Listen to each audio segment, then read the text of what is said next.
Hello everyone, this is Fox 12 Now. I'm Greg Nibbler. We are live streaming here out of the Fox 12 Oregon newsroom, and we are here every weekday. We cover a wide range of topics, and we'd love to have these kinds of conversations with experts in their fields, and that's what we're doing right now. World Bee Day is coming up on May 20th. And with that, we're going to find out what World Bee Day is and the importance of pollinators here in the state of Oregon and beyond. To do so, we have two experts joining us here to talk all about this from Oregon State University. We've got Andony and Lincoln, and both of you, thanks so much for joining us here today. I'm excited to have this conversation with you. To start off, so we can all get on the same page for everybody who's watching, would you each mind introducing yourselves and just your roles there within the program? Yeah, sure. My name is Andony Melathopoulos. I'm an associate professor of pollinator health extension, the first position of its kind ever created in the United States, and I'm here in the Department of Horticulture.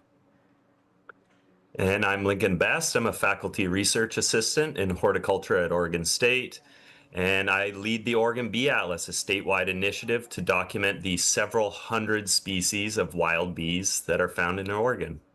Amazing. I have so many questions for both of you just right out of the gate. Andony, can you tell me, about this title or about this position that you have, and just why it was so important to have this and it being the first one of its kind here? Well, the position was created about 10 years ago, and it came out of a legislative task force. So go backwards to 2013, 2014, there was a series of bumblebee kills that happened in the Portland area and the Eugene area, and the legislature took action. And one of the things they did is create a position to educate Oregonians on how to get their work done, but at the same time as protecting bees. And Lincoln, talking about the Bee Atlas, could you tell us what the Bee Atlas is? Yeah, the Oregon Bee Atlas is a statewide initiative to document all of the hundreds of species of wild bees in Oregon, and also study all their floral relations with the thousands of species of different wildflowers we have across the state. And we accomplished this huge task by training hundreds of Oregonians, community scientists, to go on these amazing adventures into the alpine, out into the desert, into coastal sand dunes, to find all these really amazing wild pollinators and then document their relationships with all these wild flowering plants. So it's utilizing the public who's going out there into these natural areas, probably anyway, but also to train them to be community scientists, as you mentioned. Can you explain exactly what a community scientist is? Sure. A community scientist is usually someone that doesn't have a strong background or training in biological sciences or science at all. And so they enter our Master Melathopoulos program through Oregon State Extension Service, and we train them online and in person to be able to go out and collect data proficiently with really high quality. And they're able to, as a large group and individually, contribute an enormous amount of really valuable information. Could you give us an overview of the concerns that are out there for pollinators and bees in particular when it comes to the state of Oregon? Yeah, well, the Oregon Bee Project was set up to try and address these problems. And we have a strategic plan that is, and it's coming to this final year. We identified them: exposure to pesticides, creating habitat, the threat of exotic bees. Yes, there are bees that come from, somewhere else that have been brought here, and then and pests, and trying to pull that all together to ensure, and also just to get to know what the bees are. One of the shocking things I think Lincoln has pointed out, we have many species of bees, but we don't know what many of them are. Like, we never really documented them here in Oregon. We didn't even have a list when we started the program of the bees of Oregon. Wow, so so essentially we're still documenting species of bees in the state? We are. And in some of the images you're seeing here, we have a really strong commercial beekeeping industry in the state as well. And they're really, the powerhouse of specialty crops in the state. Here you can see some cherries. You can think of our Hermiston watermelons, the cranberries we grow down in Bandon. Those are all honeybee pollinated, and honeybees are managed species that are really important for the delicious bites that we produce here in the state. When it comes to ordinary people who are out there, what are some things that they can be doing to I guess when we're talking about this, when it comes to ordinary people out there, what are things that they can be doing to help, contribute to the safety of the bee, safety and stability of the bee population?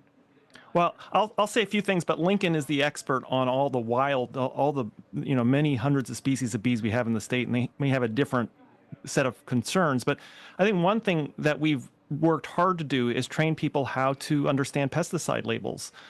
There's a label in every pesticide, and actually it has written on it what you need to do to preserve, to use that product in a way that's safe around bees. So we educate. We've also got a program called the Bee Steward program, where we're training Oregonians on how to create really high quality habitat in their backyard. In addition, I think, when it comes to exotic bees, one of the things that we are concerned about, there are some bees that shouldn't be in the state, and Oregon Department of Agriculture is doing a great job of surveying them, but we want to make sure that they're not imported into the state. So making sure people don't bring bees, especially exotic mason bees, into the state that don't belong here. Interesting. So that's been a big issue of people bringing in bees from outside of the state? It hasn't been a big issue, but it is a threat. There are these native. Many people have mason bees. They're wonderful and a pleasure to have in your backyard.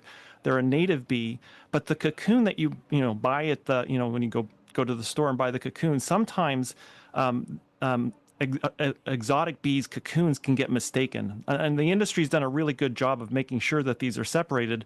But it is something that we're really trying to educate the public on, and also the producers of those bees, to ensure that we keep those bees out of Oregon. Lincoln, going to you to talk about this too, as far as what people can be doing. With World Bee Day upon us, what are some things that people at home should be thinking about or even doing to help protect the native populations of bees here in Oregon? I think there's two primary things that people can do. The first is conserve areas that are of really high natural value. And then the second thing people can do is trying to enhance areas that may have been impacted in some way in the past. And that enhancement can even be in your backyard. So if you open the Bees of Oregon report that we've just released, you can find your region, and it will provide you with all sorts of information about hundreds of different kinds of wild bees, and often the flowering plants that they're really specialized on. And maybe they only visit a certain plant in your area, so you could grow it in your garden, and there you go. All right, so it would help out your garden and help out the natural environment as well. You got it. What's one of the biggest misnomers or misconceptions that people have about pollinators and bees in Oregon and in the Northwest? I think people think of bees and they think of honey, but most of our bees are solitary. They live alone. They don't make any honey, and they're really only active for a few weeks in the season, which is really tightly tied to their preferred wildflowers. And so often what we think of as bees is a really narrow thing, mostly related to honeybees, but we have this incredible diversity of wild bees in Oregon that we're really just starting to get a handle on, with many, probably hundreds of discoveries left to come. Oh, and one thing to add there is that many people think yellow jackets. Late in the summer, you have your barbecue, and there are all these meat bees around your barbecue. Those are actually not bees. They live in the, when Lincoln talks about ground nesting bees, people immediately think, oh, yellow jackets, but they're not the same thing. It's a different thing altogether. Yeah, yellow jackets. Yeah, I've stepped on one of those before, the nests before. I grew up in rural Oregon. Yeah, I have a healthy fear of them. When it comes to for I guess just to bring this back to for World Bee Day, any other recommendations that you would have for people to just get in the door here of understanding both the Bee Project, the Bee Atlas, but everything else that's going on with the state? Well, we have volunteers across the state, and this is covered in the report. And then you'll see them at your farmers market with these really nice cards, garden designs, how to keep mason bees, all sorts of cards and seed packs that come out that are available for free, and we make them available as part of our education program. And the other thing that I'm so proud of is we have a great K through 12 education program. I think over 300 schools in Oregon have gotten these coloring books that show this tight connection between the bees of Oregon and the food that we eat. So there's all sorts of touch points. We're everywhere. Our volunteers are everywhere. We really want to talk to you. So people should get a hold of you is what the bottom line is what I'm hearing. It's hard to miss us. In fact, if you drive down the I-5, you'll notice those license plates, the Pollinator Paradise license plates. Those are helping support a lot of the programs that we're doing. So we're everywhere. When it comes to like just to ask one more, when it comes to agriculture and the economy, how important are these bees and pollinators, and how important is it to make sure that we have this sustainable population and that they're okay? They're critical. Some of the most valuable crops that we have in Oregon really rely on the state beekeepers being able to supply these colonies at numbers so they can pollinate these crops. You see a blueberry crop right there. Every blueberry that you eat has been pollinated. We grow some of the best clover seed in the world that is sent across North America for cover crops, as you see here, to feed livestock.